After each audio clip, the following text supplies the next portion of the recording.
So in this particular session, let us start our discussion about shift registers. Okay. So let us see what do you mean by this shift registers and what are the type of shift registers which we have. Okay. So basically these registers are classified into two types. So first let us see what do you mean by register. We will see the shift register later. First of all, let us try to understand what do you mean by a register. So basically let us consider a 4-bit register. 4-bit register. When we were discussing about your flip-flops like D flip-flop or SR flip-flop or T flip-flop or JK flip-flop, those flip-flops can only store 1 bit of data. Yes or no? Only we can store only 1 bit of data using those particular flip-flops, single flip-flop. And if I want to store more than 1 bit of data, then I'm going to use this registers. I'm going to use my registers for storing more than 1 bit of data. Okay. So for example, a 4-bit register will look like this with 4 number of D flip-flops connected like this. This is one D flip-flop, second, third, and fourth. So for a 4-bit register, I need 4 D flip-flops. Okay. So this is one D flip-flop. I will write it on D, Q, DQ, DQ, and D and Q. And here I'm going to give the data which I want to store. Let's say this is bit 1 and this is bit 2 and this is bit 3 and bit 4. So like this I'm going to store my 4-bit of data inside this particular register. So using this D flip-flop I can store 4-bit of data inside my register. This is my basic register and this is my clock. So this is a synchronous circuit. Every flip-flop will share the same clock. It is a synchronous circuit. Okay. Now coming to shift registers. So coming to my shift registers, as the name itself suggests, it is going to shift the data. Shift registers. Coming to my shift registers, it is going to shift my data. Okay. It may be either right shift or it may be either left shift. You can either shift the data right shift or you can either shift the data left. For example, if you have the data like the 0100 stored inside your register and if you want to shift the data right side, then you are going to shift it in this particular direction towards the right direction, or if you can also shift the data towards the left direction like this. So this is my shift registers functionality. Now why I need to use this shift register, why do I need to perform shifting operation? Is there any reason or are we doing it simply? Any idea, anyone, any guess? Okay, so let me answer. Let's say if we have a number 2, okay, let's say this is 0010. Now if you perform left shift by 1 bit, okay, left shift by 1 bit position, by 1 bit position, let's see what is happening. If we perform left shift by 1 bit position, then the value becomes 0100. Okay, that means it is nothing but 4. Okay, and if we again perform left shift by 1 bit, then what happens? The value becomes 1000. That is nothing but it is 8. If we are performing left shift by 1 bit. Okay, so if you can see, if we are shifting the value by 1 bit position, then we are basically multiplying it by 2. Okay, if you again shift it, it will become 16, so on. And let's say if we have a number 8, that is 1000, and if we perform a right shift by 1 bit position, okay, then what happens? It will become 01000. This is nothing but 8 and this is nothing but 4. We are dividing by 2 if you can observe, and if I am performing right shift by 1 bit again, what I'm getting 0010. This is nothing but my 2 and this is nothing but my 1. So if I'm performing right shift by 1 bit position, then basically I'm doing division, and if I'm performing left shift by 1 bit position, then I'm basically multiplying the things. Okay, so using a simple shift operation, you can perform multiplication by 2 and you can also perform division by 2. You can use this particular functionality inside your ALU also. And inside your ALU, instead of designing a complex multiplier circuit, if you want to just multiply things by 2, then you can use this simple shift operation for getting the things done. Okay, is it clear for everyone? Shall we move forward? I hope it is clear, right? Okay. Now this shift operations are of two types, as we have seen: right shift and left shift operation. Now the shift registers are classified into four types basically. So one is SISO, that is nothing but serial in, serial out.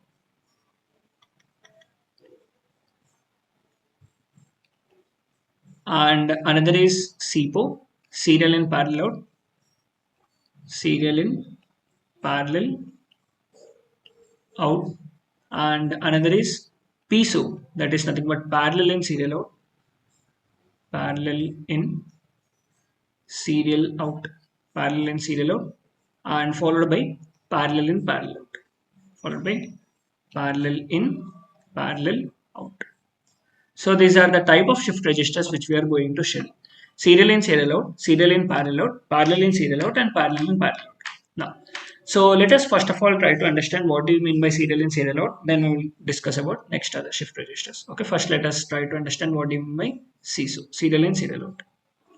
So basically, in the case of serial in, serial out shift register, you are going to apply serial data and you are going to get serial output data. So input data is applied serially, input is applied serially, and output you are going to get serially. Now what do you mean by serially? Serially in the sense one by one. So for every clock edge you are going to apply one bit. For every clock edge you are going to apply one bit. Okay. And output serial means for every clock edge you are going to apply one bit of data. Okay. This is nothing but our serial in, serial out. Now how it is going to look like? So it is going to look like, let's take a 4-bit SISO. Let's consider a 4-bit SISO. It is going to look like this. This is my 4-bit SISO, like this, 4 blocks. And here I am going to apply my serial data in.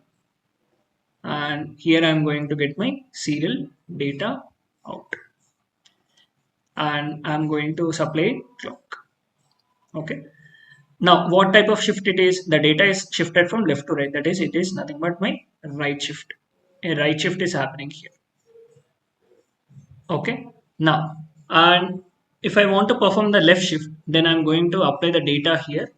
If I apply the data here, then the data will be moved towards my left. Here I'm going to get my data out. So this is my SISO with left shift, or I can also perform my right shift.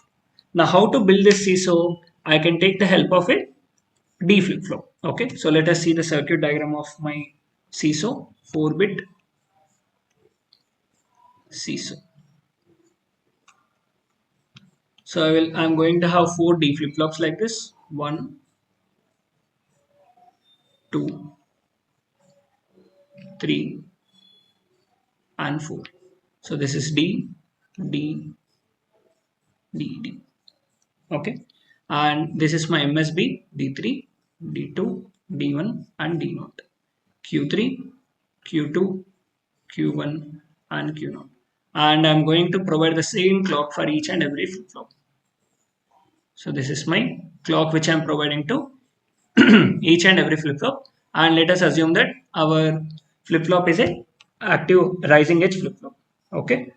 Now here I am going to apply my serial data. Here I am going to apply my serial input, and this output is connected to this one, and from the last stage I am going to get my serial output, and from the last stage I am going to get my serial output. So this is my serial in, serial out shift register. Okay, so let us try to understand this with a truth table. It will be more clear. So let's say this is our clock and this is my input, and I'm going to take my Q3, Q2, Q1, and Q0. Here I'm going to get my data. Okay, from nowhere I'm going to get my output data.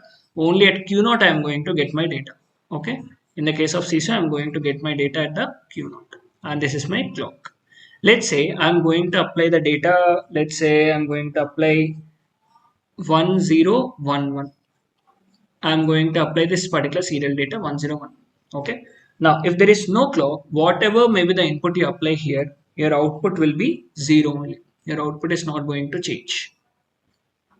Now, if you apply clock, if you apply positive edge of the clock, Then what is our first input? Let us give the input from the LSB. Okay. So what is our first bit? 1. I'm going to give my input here. And so what is going to happen? Your Q3 will be equal to 1 and Q2 will be equal to 0, 0, 0. If you observe in the diagram also, let me change the color. So here you are going to give your serial input 1. Okay, before the clock edge, you are going to apply your 1. And here what it is present? 0. Here also 0 is present and here also 0 is present. Now, if the clock edge arrives, then what happens? Your Q3 will be equal to 1, Q2 will be 0 only, Q1 will be 0 only, and Q0 will be 0. So that is what I have written here. 1, 0, 0, 0. Okay. Now, so before the second clock edge, what is going to happen before the second clock edge? Here we have the value 1 and here we have the value 0, 0 and here we have the value 0. Okay. And at this particular second, we have 1 only. Okay. Now, so before the clock edge, these are the values which are present to our D flip-flop. Now, at the clock edge, the value will be sampled, the input value will be sampled, and at Q3, you are going to get 1 because before the clock edge you have 1, right? So at Q3, you will get 1. Q3 you are going to get 1 and Q2 you are also going to get 1 and Q1 you are going to get 0 and Q0 still it is 0. Okay. Now at the third clock edge, so before the third clock edge what you are going to apply? 0. You are going to apply 0 before the third clock edge to the D3 and before the third clock edge you have the value 1 which is applied to D2 and before the clock edge you have at D1 you have 1 and D0 you have 0. Okay, so at the present clock edge what is going to happen? Here you're going to give 0, at Q3 you're going to get 0 and this will be shifted over here and this will be shifted over here 1 and this will be shifted to 0. From the diagram also you can see. So before the clock edge you are going to give 0 and before the clock edge the D2 is fed with 1 and before the clock edge D1 is also fed with 1. Okay, and here we are having 0. So after we apply the clock, then what is going to happen? The 0 will be transmitted over here and this will become 0, Q3 will become 0, Q2 will become 1 and Q1 will become 1 and Q0 will become 0. Okay, that is what I have written in the table also. Okay, now at the fourth clock edge what is going to happen? What is the last value? 1. Okay, so what is going to happen? Q3 will be equal to 1. Okay, and this will be shifted over here 0, 1 and 1. So this is how I'm going to first of all load my data. This is how first of all I'm going to load my data. Is it clear? Yes or no? Please let me know in the chat box. Yes. Okay. Now can anyone tell me how many cycles I'm taking to load my data into this register? How many cycles do I need to load the data into my register? Can anyone tell me? How many clock cycles do I need for loading the data into my register? Here we can see 1, 2, 3, 4. Okay. For loading my data, I need 4 clock cycles into my register. The entire data. What is my entire data? 1, 1, 0, 1 to loading the data into my register. I need 4 cycles, 4 clock cycles. Okay. Now let us see after how many clock cycles we are going to get our serial output data. Okay.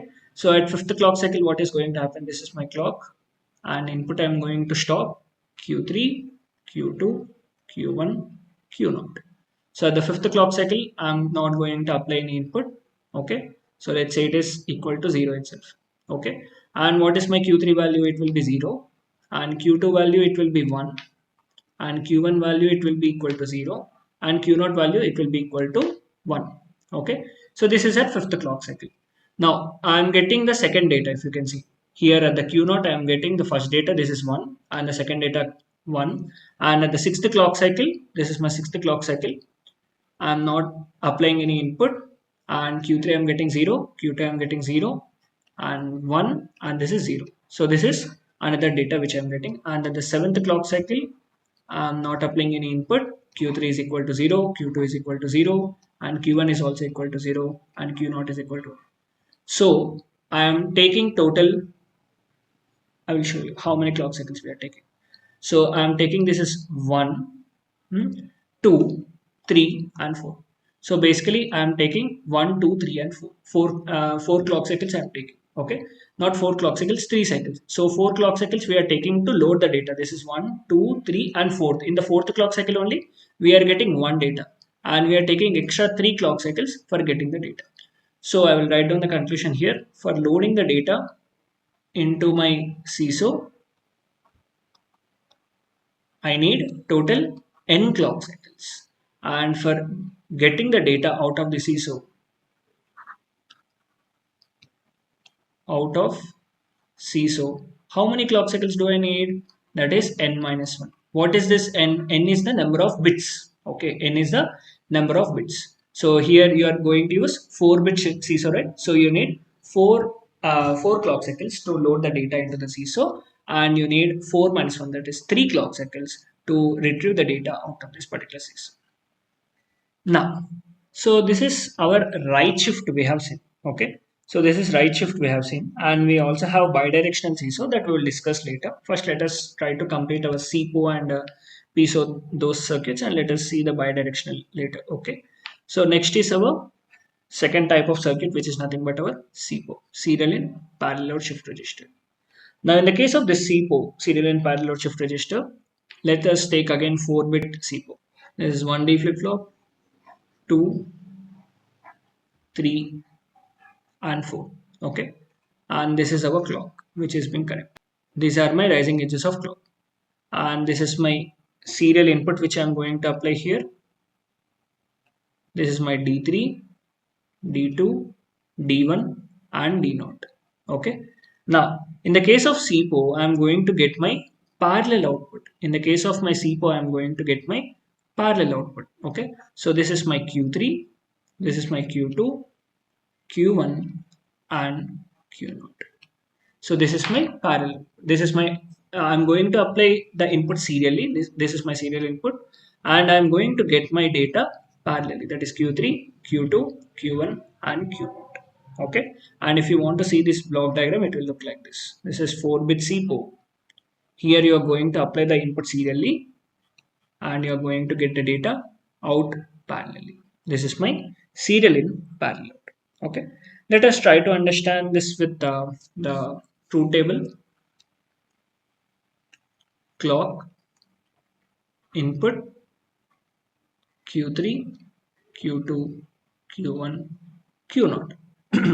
If I'm not going to apply any clock, if I'm not going to apply any clock, and then whatever the input you are going to give, your output will be equal to 0.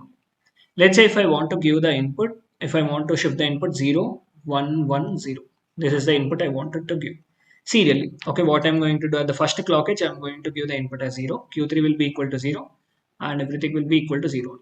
Next, what I'm going to do, I'm going to apply 1. Then this will become 1, this will become 0, 0, 0. You can see the shifting also here.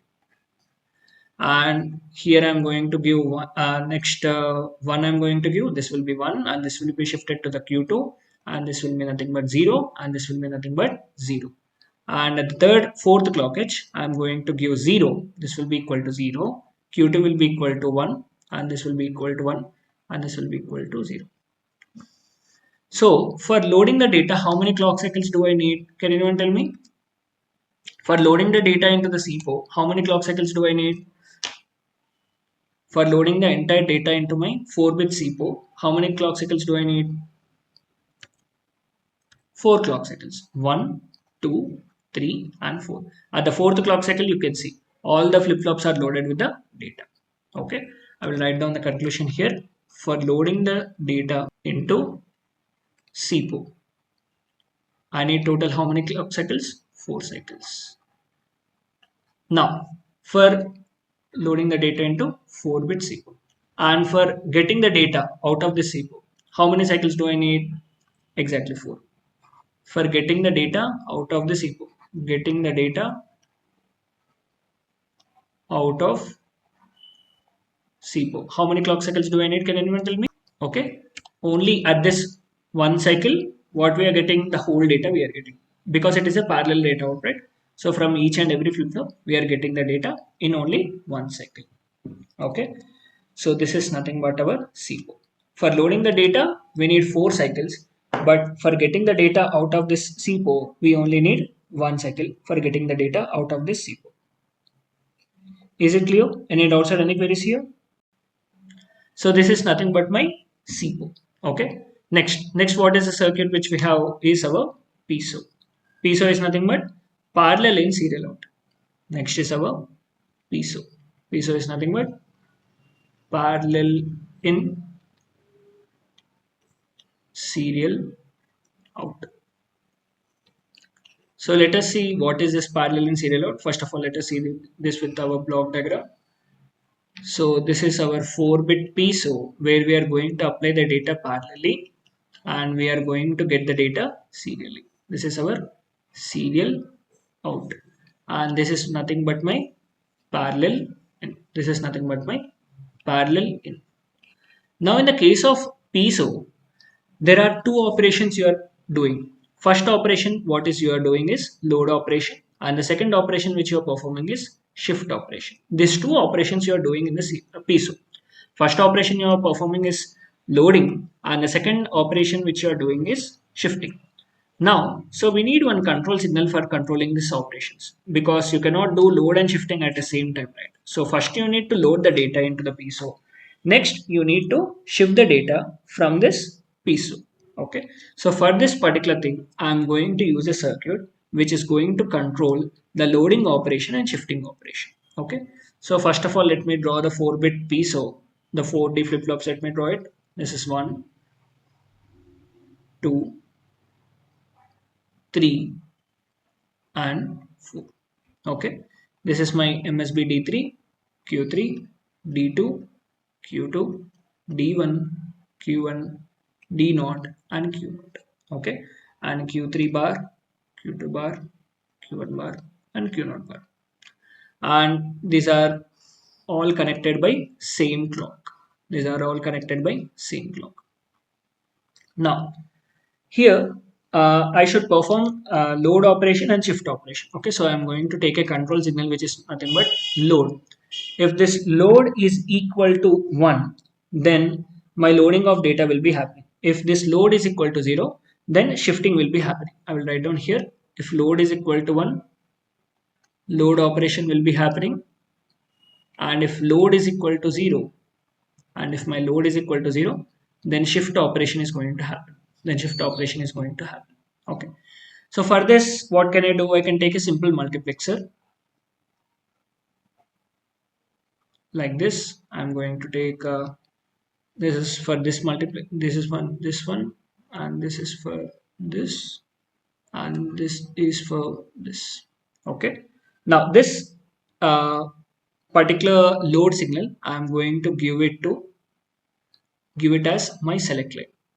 So this is my select line for each and every multiplexer. I'm considering a 2x1 mux. This is my select line. So if my load is equal to 0, I should perform shift operation. And if load is equal to 1, I should perform load operation. Okay, so this is 0th pin and this is first pin. 0 pin 1, 0, 1, 0, 1. If my load is equal to 1, I need to perform load operation, right? Now, first of all, I will draw the output of my multiplexer to the input of this D flip-flop. This is drawn to this is drawn over here, and this is drawn over here. Okay, now what should I do? If my load is equal to 1, then obviously my input, the parallel input should be applied. Here I am going to apply D3, here I am going to apply D2, D1, D0. Why? Because your load is equal to 1, you need to apply the parallel data. Here also you can see if load is equal to 1, the select line is selected as D3. This D3 will be passed to this flip-flop, this D2 is performed to this, and D1 is given to this, and D0 is given to this. Then after, if your load is equal to 0, then shifting should be performed. Then what you're going to do, this output is connected to input of this one, and this output is connected to input of this multiplexer, and this output is connected to the first pin of this multiplexer. And here I'm going to give, so this is my shifting operation, parallel in serial out. Okay, here I'm going to give one particular MSB bit so that it will be helping my shifting. Okay, so this is my parallel in serial out. In this parallel in serial out, I need one multiplexer for selecting my loading or for selecting my shifting operation. Is this clear for everyone? Any doubts or any queries? Input Q3, Q2, Q1 and Q0. Okay. Now, in the case of PISO, we are going to give the data parallelly. Okay, if there is no clock, then whatever the input you are going to give, all the outputs will be equal to 0. Okay, and at the first clock edge, if you are what you are going to give, you are going to give the parallel input. Okay, then your Q3 will be, let's say, suppose if you are going to give 0100, Q0 1 0 0. So for loading the data into the PISO, we need only one cycle. For loading the data into the PISO, we need only one cycle. I will write down here. For loading the data into the PISO, we need only one cycle. Now for getting the data out of this PISO, how many cycles do we need? Let's check. So serially the data one by one it will be given out. So it is 0, 1 and 1. Here we are getting the second data, here we are getting the first data. And in the third cycle, this is 0, 0, 0, 1. Here we are getting the third data. And in the fourth cycle, 0, 0, 0, 0. 0, 1, 1, 0. Okay. So this is the data which we are getting. Okay. So total we need 3 number of cycles for getting the data out of the SIPO. We need total 3 number of cycles. Okay, for getting the data out of this issues. Okay, so in the case of PIPO, parallel and parallel, let's say it is a 4-bit PIPO. So in the case of 4-bit PIPO, we are going to have 4 D flip-flops like this, and these are our parallel inputs which we are going to take, and this is my parallel outputs, and this is my clock.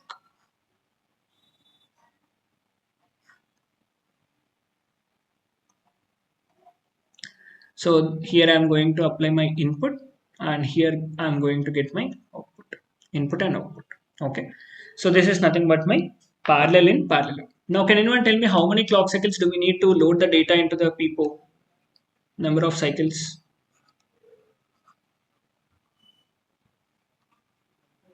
So these are your basic MCQs questions you might face in your written test or something. Okay, so these are very important. Number of cycles taken to load the data. Anyone can tell me? In the case of PIPO, exactly 1 second. One clock cycle. Yeah. One clock cycle. Yeah. 1 second. And number of cycles for getting the data.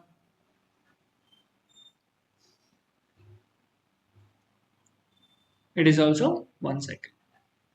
It is also 1 second. So this is nothing but our PIPO.